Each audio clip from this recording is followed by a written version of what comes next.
నూలు నూలులో శతాబ్దాల గౌరవం, పట్టు పరంపరకు ప్రతీక, సంప్రదాయానికి శాశ్వత చిరునామా సఖీ. నమస్తే రమగారు. నమస్తే జయ. రమగారు, ఒక ఇంట్రెస్టింగ్ టాపిక్ అండి. ఈ రోజుల్లో ఎలా ఉన్నారంటే, మనం చేసేదైనా చేయందైనా నలుగురు కోసం చేసి చూపించేస్తున్నారండి. మరి దానికి ఎంత టైం పెట్టేస్తున్నారంటే అందరూ ఆల్మోస్ట్ చూస్తూ ఉన్నాం మనం. ఆ పని వాళ్ళకు వచ్చా రాదా అనేది తెలియదు, ఏదో తమకు తోచినంతగా చేసేయటం, అందరి ప్రశంసల్ని ఎక్స్పెక్ట్ చేయటం. అందులో కొంతమంది పాజిటివ్గా ఉంటారు, కొంతమంది నెగిటివ్గా ఉంటారు. నెగిటివ్గా ఉండకూడదు, అంత పాజిటివిటీనే రావాలి. కానీ ప్రతిదీ చూపించేసేయాలి, మనకంటూ ఇంకేం లేదు. పర్సనల్గా మనమంటూ ఉంచుకోవటానికి ఇంకా అసలు ఏమీ లేదు, మొత్తం బట్టబయలే. అలాంటివి చూస్తున్నాం కదా. నెక్స్ట్ జనరేషన్కి, యూత్కి మరీ ముఖ్యంగా ఒక పక్కన క్రైమ్స్ అలాగే చూస్తున్నాం రమ్మగారు, రకరకాల క్రైమ్స్ అనమాట. అమ్మో ఇలా కూడా జరుగుతున్నాయా అని ఒక పక్క భయంతో చచ్చిపోతున్నాం. నిజం చెప్పాలంటే పిల్లల్ని ఇంట్లో వదిలిపెట్టి రావాలంటే భయపడిపోతున్నాం. ప్రతిదీ పబ్లిక్ చేసేస్తున్నాం, ఇంకో పక్కన రెండూ మనమే చేస్తున్నాం. టెక్నాలజీని వాడుకోవాలి, తెలుసుకోవాలి, ముందుకెళ్ళాలి. కానీ దాన్ని మనం ఏ విధంగా ఉపయోగిస్తున్నాం అంటే ఎన్ని నష్టాలకి దారి తీస్తుంది కదా. ఇప్పుడు ప్రపంచం అట్లా ఉంది కదా జయ, ప్రపంచమే అట్లా ఉంది. నీకు పని లేని వాళ్ళు, ఖాళీగా ఉన్నవాళ్ళు, నిరంతరము ఎవరేం చేస్తున్నారో చూడడానికి ఆసక్తిగా ఉన్న వాళ్ళ సంఖ్య లక్షల్లో ఉంది. ఇప్పుడు లక్షల్లో. మనకి అవసరమైన విషయాన్ని గూగుల్ చేయాలి. ఎస్, టెక్నాలజీ ఉంది. ఏదైనా ఒక విషయం తెలుసుకోవాలి. నువ్వు ఒక ఎక్సర్సైజ్ చేస్తున్నావు, దీనివల్ల ఉపయోగం ఏంటి? ఓ మందు కొనుక్కున్నావు, ఈ మందు ఏమిటి, దీని వ్యవహారం. ఓ డాక్టర్ దగ్గరికి వెళ్ళావు, ఆయన ఏదో ఫలానా జబ్బు అని చెప్పారు, ఈ జబ్బు గురించి వివరం. ఓ పువ్వు చూసావు, ఎంతో బాగుంది, కానీ అదేం చెట్టో నీకు తెలియలే, అది కూడా నువ్వు గూగుల్ చేయొచ్చు. నీ గోర్లు పదే పదే విరిగిపోతున్నాయి, ఎందుకు విరిగిపోతున్నాయి, అది కూడా నువ్వు గూగుల్ చేయొచ్చు. అది కూడా ఎంతవరకు? మినిమం నాలెడ్జ్ తీసుకో, మినిమం నాలెడ్జ్. కానీ ఎక్స్పర్ట్ దగ్గరికి వెళ్ళాల్సిందే కదా. ఖచ్చితంగా. కానీ మొదట ఒక బేసిక్ థింగ్, మనకు అవగాహన లేని, అస్సలు తెలియని విషయాన్ని గురించి కొంత ప్రశ్నించి తెలుసుకోవచ్చు. గూగుల్తో తప్పులేదు, అందరూ చేయొచ్చు. ఇప్పుడు ఉగాది పండగ, ఎవరెవరి ఇళ్లలో ఏమేం చేస్తున్నారు, ఎవరెవరు ఏమేం చేస్తున్నారు వాళ్ళంతా పెడుతుంటారు. ప్రతి వాళ్ళ ఇళ్ళు చూస్తాం మనం. అందరికీ నా పిల్లల పెంపకం, నా ప్రెగ్నెన్సీ, నా పిల్లాడి పెంపకం, నా పిల్లాడి డైలీ రొటీను, నా డైలీ రొటీను, నా పూజ, నా పునస్కారం. నేను కూడా చేశాను 1-2 వీడియోలు. నిరంతరం నేను చేయలేను, నా వల్ల కాదనుకో, అంత మాత్రం చేస్తాం. ఇప్పుడు ఏమవుతుందంటే, ఎంతసేపు ఎవరో ఒకళ్ళ ఇంట్లోకి తొంగి చూసేందుకు ఒక అవకాశం లభిస్తోంది మనకి. ప్రతి చోట పెద్ద పెద్ద బంగ్లాలు, వాటిని చూపించడం, పెద్ద లివింగ్ స్టైలు, దాన్ని ప్రపంచానికి తెలియజేయడం, ఒక వీడియో, ఒక కాలక్షేపం, ఒక సమయం. ఇప్పుడు ఇవన్నీ చూడడానికి మనకు టైం ఉండాలి. దీని తర్వాత సెలబ్రిటీస్ మై హోమ్ టూర్ అని స్టార్ట్ చేశారు. చిన్నవాళ్ళు కూడా మై హోమ్ టూర్. ఆ హోమ్ టూర్ చేయడానికి ఇల్లు అలంకరించుకోవాలి, ఏర్పాటు చేసుకోవాలి, మన ఇంట్లో అంతకుముందు లేనివి కొత్తవి తెచ్చిపెట్టుకోవాలి, కొంచెం నీట్గా చూపించాలి. ఎలా పడితే అలా ఉంది, నిజంగా మన ఇల్లు ఎలా ఉందో అలాగే నేను చూపించాను అని గుండె మీద చేసుకుని చెప్పగలిగే వాళ్ళు ఎవరైనా ఉంటారా? చాలా కష్టం. అది అంత క్లీన్గా ఉంచుకోవటం ఇబ్బంది కదా. ఇబ్బంది, కష్టం. కుదురుతుంది. ఆ ఇంట్లో ఉన్న వస్తువులు, బొమ్మలు, సామాన్లు, బొటికలు అన్నీ ఉంటాయి మన దగ్గర. కాకపోతే ఈ మెయింటెనెన్స్ ఉంది కదా, నిరంతరము ఇలాగే చేయాలి అని. ఇది ఒక బంధ. అక్కడి నుంచి నా దేవుడు, నా పూజ, నా ఇల్లు, నా వాకిలి, నా మొక్కలు అవి అయితే ఏంటంటే హాబీగా చేసేవాళ్ళు చక్కగా మొక్కల్ని, అవి చెయ్యందే కానీ కుదరదు, రోజు చెయ్యాలి. అవునవును. ఇప్పుడు ఈ హాబీస్ నుంచి మొదలుపెట్టి, హాబీ ఉపయోగపడే విషయాలతో పాటుగా అక్కర్లేని చెత్త విషయాలన్నీ ఇందులోకి వచ్చేసినాయి. పైగా పాజిటివ్గా రెస్పాండ్ అవ్వాలి ప్రతి వాళ్ళు అనే ఒక భావన. ఎన్ని లైక్స్ వచ్చినాయి. యూట్యూబ్ వల్ల ఏంటంటే మనం అందులోనే ఉన్నాం కాబట్టి ఆ మాట చెప్పుకోవాల్సింది. డబ్బు వచ్చే అవకాశం కూడా ఉంది కాబట్టి. అవును, మనమే చూపిస్తూ అయినా సరే కొన్ని వీడియోలు చేసి పెడితే అది క్రమంగా సంపాదన మార్గంగా కూడా టర్న్ అవుతుంది. కాబట్టి అందరూ కూడా ఈ మార్గాన్ని అవలంబించేందుకు వెళ్తున్నారు. ఇందులో ఏంటంటే ఇక మంచి చెడు లేదు. ఈ విషయం చెప్పచ్చా చెప్పకూడదా లేదు, చూపించామా వద్దా లేదు. ప్రతిదీ మన ఇంట్లో ఉన్న ప్రతి విషయాన్ని మనం వీడియోవే చెయ్యాలి అంటే అంతే. ఇక మనం ఇంట్లో వ్యవహారం ఏం లేదు, నువ్వు వీడియో కోసమే చేస్తావు అంతే. నువ్వు ఎక్కడికైనా వెళ్తావు వీడియో కోసం. పోనీ టూర్స్ చేసేవాళ్ళు కొంతమంది వ్లాగ్స్ చేస్తారు కదా, టూర్ వెళ్ళి ఒక దేవాలయము ప్రజలకు చూపించి తలుచుకుని అక్కడున్న ఇన్ఫర్మేషన్ అందిస్తూ ఉంటే కొంతమంది ఆ పని చేసేవాళ్ళు ఉన్నారు, బ్లాగ్స్ చేసేవాళ్ళు ఉన్నారు కదా. ఆ. ఇప్పుడు దాంతో ఈ నా మామూలు వ్యవహారాలు చేసేవాళ్ళు కూడా అందులోకి జొరబడి దాన్ని అది కూడా ప్లస్ చేసుకోవటమే. ఇవన్నీ చేయొచ్చు. కాకపోతే వీనందిటిని చూస్తున్నారు చూడు, వాళ్ళు అస్సలు పని లేకుండా ఉంటున్నారు అనిపిస్తోంది చేయ నాకు. అంత టైము పోనీ నీకెందుకు అని నాకు కూడా పెడతాను. నీకెందుకు, నువ్వు ఇవన్నీ మానేయాలి, నువ్వు అసలు ఎందుకు చూస్తావు? నీకు అవసరం లేని విషయాలు కూడా చూడాల్సిందేనన్న భావన ఎందుకు వస్తోంది మనుషులకి అనేది ఆలోచించాలి. ఎవరో కొన్ని ఫోటోలు పెట్టారు, వాళ్ళెవరి ఫోటోలో మనకెందుకొని, నువ్వు తీసేయచ్చుగా పక్కకి, అవన్నీ చూస్తావు, నువ్వు కనీ ఉద్దేశం చెప్తావు. ఓ వీడియో పెట్టారు, నీకు అక్కర్లేదు, చూడక్కర్లేదు, మానేసేందుకు ఎన్ని అవకాశాలు ఉన్నాయి. చాలా సింపుల్, స్క్రోల్ చేస్తే వెళ్ళిపోతుంది. అది చూడడం, దాని మీద నీ ఉద్దేశం, నీ అభిప్రాయం, మీరు ఇవి చెయ్యొద్దు, మీరు ఇలా చేయకండి, మీరు ఇంట్లో కూర్చోండి, మీరు బట్టలు కట్టుకోకండి, లేకపోతే అదేదో చేయబోకండి, నీకెందుకు, నీ సోది వెళ్ళలేక నిన్ను ఎవడు బలవంతం చేస్తాడు? నువ్వు బలవంతం లేదు కదా, నీకు బలవంతం లేదు, నువ్వు లైక్ చేసి తీరాలని లేదు, డిస్లైక్ చేయొద్దు, లైక్ చేయొద్దు, తీసేయి నీకు ఇంట్రెస్ట్ లేకపోతే. ప్రతి వాళ్ళని ఈ స్క్రీన్ వెనకాల ఉండి నీ లోపల ఉన్న ఫ్రస్ట్రేషన్ అంతా వీళ్ళ మీద తీర్చుకోవటం, చాలా నచ్చిందనుకో వాళ్ళ వెనకాల పడిపోవటం, వాళ్ళని వెనకాల పడటం ఎంత వరకు వెళ్తున్నారు రమ్మగారు? అవి ప్రమాదాలకి దారితీస్తున్నాయి. లైక్ చేయటము కూడా ఎంత ప్రమాదానికి దారితీస్తుందో. డిస్లైక్ చేయటము, కామెంట్ చేయటము ఏమో వాళ్ళని పాపం చచ్చి చెడి చేస్తారు. ఏదో ఒకటి శ్రమ పడకుండా ఈ పనులు అవ్వవు కదా. ఎక్కడవుతాయండి? ఇప్పుడు ఏదో మేకప్ వేసి వచ్చి కూర్చోటం, మా ఇంట్లో ఎన్ని తెముల్చుకొచ్చి ఇక్కడ కూర్చోవాలి, ఇక్కడ ఎన్ని గంటలు తంటాలు పడాలి, ఆ ఎడిటర్ ఎంత తంటాలు పడాలి. రమ్మగారు కనిపించేది ఫర్ ఎగ్జాంపుల్ మనం అనుకోండి, మన ఇద్దరం, మనతో పాటు మన కెమెరామెన్ మహేష్ అనుకుందాం, వెనకాల ఎంతమంది పని చేయాలి. అట్లా ఎవరికైనా అదే ప్రాసెస్ కదా. అందరికీ అంతే. నీకు నచ్చకపోతే వాళ్ళ కష్టం నిష్ఠూరం మనకెందుకని వదిలి, నువ్వు నెక్స్ట్ టైం చూడడం మానేస్తావంటే మానేవు, నెక్స్ట్ టైం కూడా చూస్తావు. ఇంతమందిని చూసే ఖాళీ మీకు ఎందుకు దొరుకుతోంది? పని పాట లేదు. మంచిని చూడండి. మంచి కాదు, నీకు అవసరమైంది ఉపయోగపడేది, అవసరమైంది చూడు, ఉపయోగపడేది చూడు. నీకు అవసరం లేని మ్యాటర్ నువ్వు చూడద్దు. అంటే అసలు అవసరం లేనిది ఇది అనేది లేనే లేదు చేయ. అంటే డివైడ్ చేసుకోలేకపోతున్నామంటారా రమ్మగారు? మనకు తెలీదు ఏది అవసరమో ఏది అనవసరమో తెలుసుకోలేకపోతున్నామా? తెలుసుకోలేకపోతున్నాం. ఎందుకంటే దానికి ఆ తేడా తెలుసుకునే బ్రెయిన్స్ లేవు మనకిప్పుడు. మనం ఎంతసేపు ఈ స్క్రీన్లో పడిపోతున్నాం చేయ. మీరు యూట్యూబ్లో ఉన్నారు, మీరు ఇలాంటివి చెప్పచ్చా అని అడుగుతారు. నేను యూట్యూబ్లో ఉన్నా, నేను అదే మాట చెప్తాను. నిజమే మాట్లాడాలి కదా, మనం నిజమే మాట్లాడాలి ఖచ్చితంగా. స్క్రీన్ వల్ల సగం సమస్యలు వస్తాయి. ఇందులో నీకు ఉపయోగపడేది, నీకు కథలు కావాలి విను, జీవితానికి సంబంధించిన కావాలి విను, డాక్టర్ అడ్వైస్ కావాలి వినండి, దానికి విను. ఓ బ్యూటీ టిప్పు, ఓ హెయిర్కి సంబంధించింది, ఓ స్కిన్కి సంబంధించింది, నీకు అవి ఇంట్రెస్ట్. బ్యూటిఫికేషన్, కొంతమంది మేకప్ వీడియోలు పెడతారు, నీకు అది ఇష్టం, అది ఒకటి చూడు. మనం అక్కడ ఆగటల్లా. అవును, అన్నీ చూడడం, వాళ్ళ మీద ఏవేవేవో ఒక్కర్లేని పిచ్చి పిచ్చి కామెంట్లు అన్నీ చేయడం. ఇక నువ్వు ఎంతసేపు అదే చూస్తూ అసలు రియల్ లైఫ్ అనేది మర్చిపోతున్నామేమో అనిపిస్తుంది.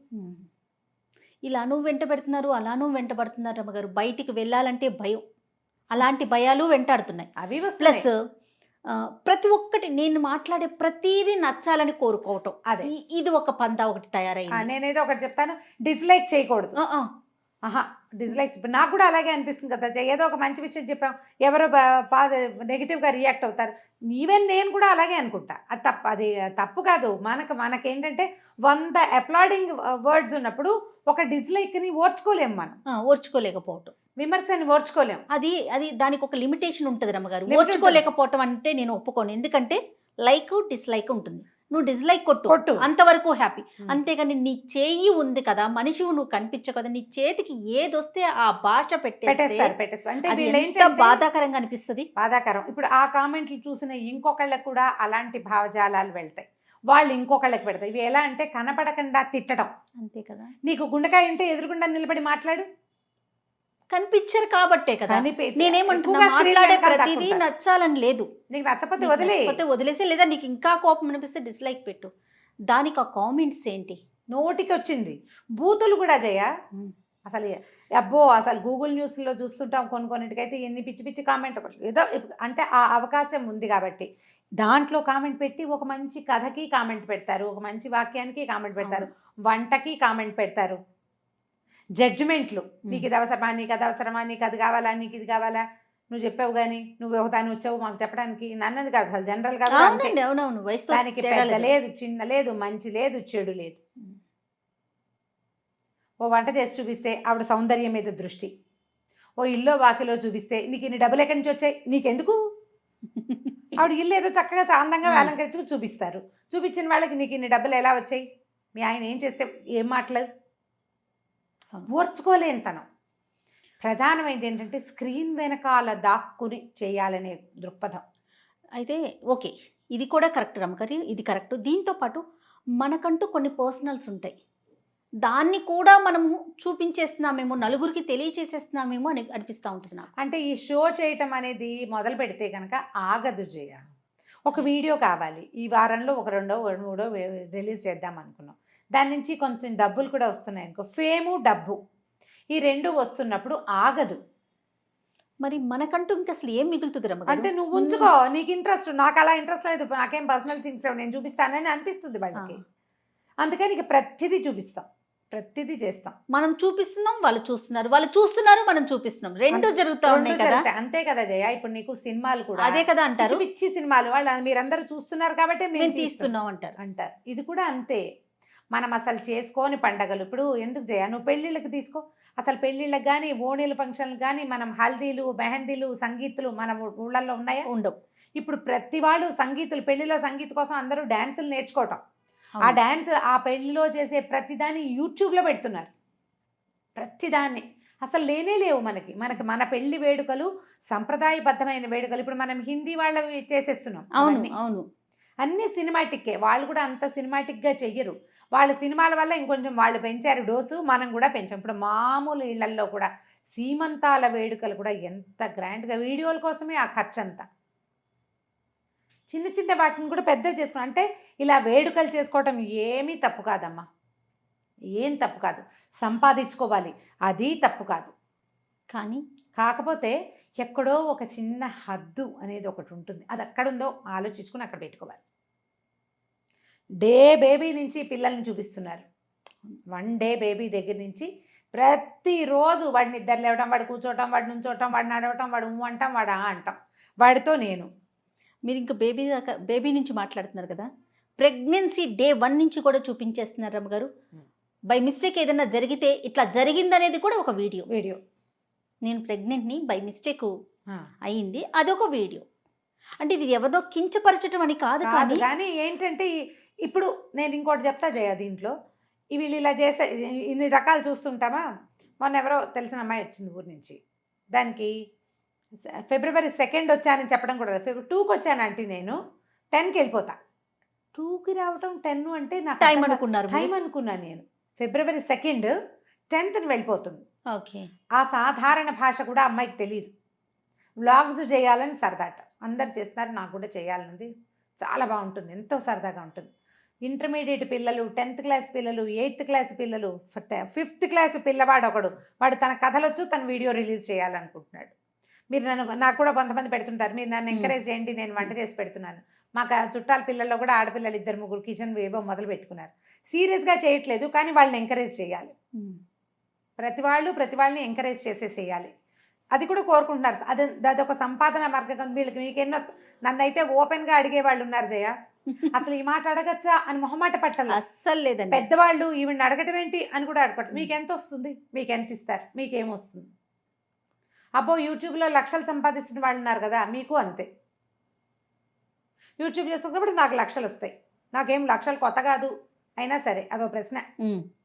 ఎంత ఓపెన్గా అయ్యిందంటే ఇప్పుడు సమాజంలో ఈ మన ఏమంటారంటే సోషల్ మీడియా ప్రబలిన తర్వాత జనాలు ఇన్హిబిషన్స్, ఈ మాట అడిగితే తప్పేమో, బాగుండదేమో అలా అనుకోవట్లా.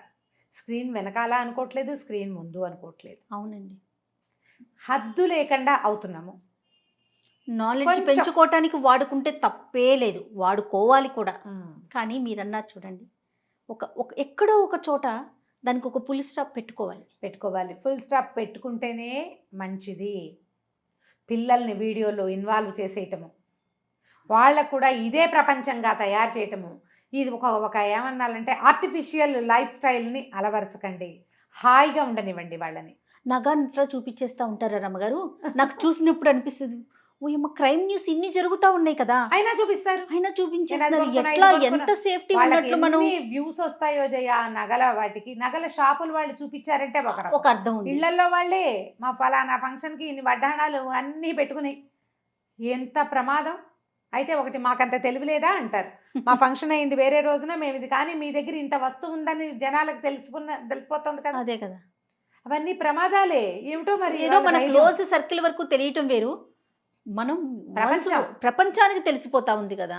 ప్రపంచానికి మన ఇల్లు వాకిలి, మనం ఏం కొనుక్కున్నాం, మన తోటలు దొడ్లు, మన బంగారాలు, మన పట్టు చీరలు, మనం ఎంతెంత షాపింగ్లు చేస్తున్నాం, ఎలాంటి ఫంక్షన్స్ చేసుకుంటున్నాము, ప్రతిదీ మంచి డీటెయిల్డ్గా చెప్పడం. మీరే నా స్నేహితులు, సబ్స్క్రైబర్లు ఫ్యామిలీ మెంబర్స్గా ఉన్నారు ఇప్పుడు. మనకి ఎలా తెలుస్తారు రమ్మగారు సబ్స్క్రైబర్స్? అసలు ఎవరో ఏంటో తెలియదు కదా, ఒక్క మొహం కూడా మనకు ఐడియా ఉండదు కదా. ఇప్పుడు ఎందుకు నన్ను చూస్తారా? ఎన్ని వీడియోలు ఉన్నాయి? దాదాపుగా 1300-1400 వీడియోలు ఉన్నాయి నాకు, ఇంకా ఎక్కువే ఉన్నాయి బహుశా. ఇది 4వ సంవత్సరం, 4 ఏళ్ళు అయింది. అవునవును. ఇప్పుడు ఇన్ని వీడియోల్లో నా సంగతి మీకు పూర్తిగా తెలుసా? ఎలా తెలుస్తుంది?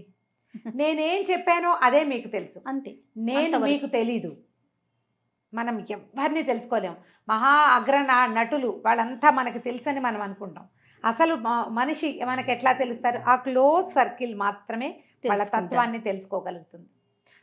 ఆన్ స్క్రీన్ కనపడే వాళ్ళు ఎవ్వరూ మనకి పూర్తిగా తెలిసినట్టు కాదు. అవును. ఆఫ్ స్క్రీన్లో మనకి పరిచయమైన వాళ్ళు, మనతో పాటు ఉన్నవాళ్ళు, మన లివింగ్లో ఉన్నవాళ్ళు తప్పిస్తే తెలుసుకోలేరు. ఇది నా కుటుంబం, మై ఫ్యామిలీ అని భావించద్దు. అసలు అది పొరపాటు. ఆ కుహనా జీవితపు ఆలోచనలు కొంచెం తగ్గించుకుంటే కొంచెం జాగ్రత్త వస్తుందేమో. మరి అంతే. ఫ్యామిలీయే, మేము ఫ్యామిలీయే అని చెప్తారు. ఫ్యామిలీ అనుకోకూడదు. ఫ్యామిలీ అంటే ఏమిటి? ఇప్పుడే ఒక మనం చెప్పిన విషయాన్ని విని తమ భావాన్ని తెలియచేయటం మాత్రమే కాదు, ఇందులో చాలా ఇబ్బందులు వస్తాయి. జాగ్రత్తగా ఉండటమే మంచిది. మొత్తం జీవితాన్ని స్క్రీన్ మీద పెట్టేయద్దు. రైట్ రమ్మగారు, చూద్దాం ఎలా రెస్పాండ్ అవుతారో దీనికి. దీనికి చాలా నెగిటివ్ రెస్పాన్స్ కూడా ఉంటుంది జయ. అవునవును, తప్పకుండా. అంటే మొదటి ప్రశ్న ఏమొస్తుందంటే, మీరు ఎలా మాట్లాడతారు స్క్రీన్ మీద కనిపిస్తూ? డెఫినెట్గా ఇప్పుడు నేను ఆ మాట క్లియర్గా చెప్పాను కదా. నేనేం మాట్లాడతాను? నేను కథలు చెప్తాను, జీవిత సత్యాలు చెప్తాను, జీవితానికి సంబంధించిన విషయాలు చెప్తాను. మీ పర్సనల్ థింగ్స్ కాదు కదా. మీరు చెప్పరు, నేను అడగను, నేను చెయ్యను. రెండూ లేదు, నేను చెయ్యను. పబ్లిక్ చేయటం లేదు వాటిని. సాధారణంగా మనం ఇలా మాట్లాడేటప్పుడు కొన్ని పర్సనల్ థింగ్స్ బయటకు వస్తుంటాయి, కొన్ని వాక్యాలు, అంతే. అది అంతకంటే కాదు. రైట్ రమ్మగారు, నమస్తే. నమస్తే జయ.